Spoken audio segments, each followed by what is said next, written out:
Welcome to the culmination of your A-level calculus journey. Up to now, calculus has mostly been a set of operations, differentiating a function to find its gradient or integrating a rate to find an area. But in this unit, calculus becomes a powerful tool for modeling dynamic systems. A differential equation is simply an equation that links a function to its derivatives. Whenever you know how fast something is changing, whether it is a cooling cup of coffee, a decaying radioactive isotope, or a growing population of bacteria, you can write a differential equation to predict its future. Let's look at the first step in any exam question.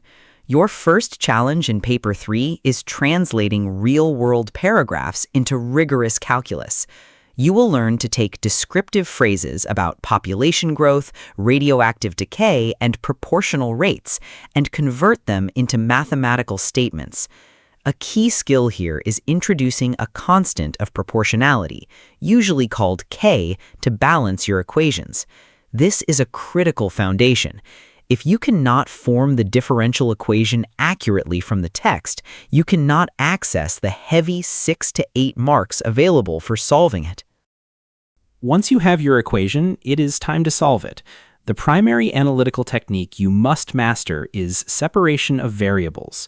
You will algebraically manipulate the equation so that all the y terms are grouped with dy on one side, and all the x terms are grouped with dx on the other. Only then can you integrate both sides. This step is the engine room of the topic, drawing heavily on your skills in partial fractions and integration by substitution. A common error is leaving a differential in the denominator, which makes the subsequent integration mathematically meaningless. Next, we must handle the constants that integration leaves behind. When you integrate, you generate a constant of integration plus c. Leaving this constant in your answer gives you a general solution, representing an infinite family of possible curves. But examiners will often give you initial conditions, like the state of a system at time t equals 0. By substituting these boundary values, you calculate the exact constant, locking down the one specific, particular solution tailored to your scenario.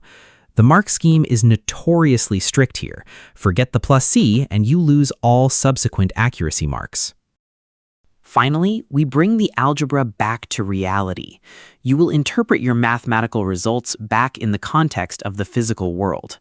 Examiners love to test your understanding of long-term behavior. You will evaluate what happens to a model as time approaches infinity. Does a population of bacteria grow forever, or does it eventually level off at a limiting value? You will also learn to critically analyze when a mathematical model breaks down in reality, ensuring your final answers make logical sense. Time is generally greater than or equal to 0, and populations cannot be negative. To succeed in this unit, you must combine careful reading with flawless algebra and integration. Here is what you will master.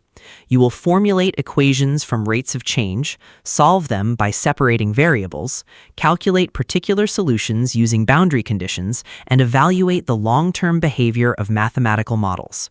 Take your time with the algebraic cleanup, respect the constants of integration, and I will see you in the first lesson.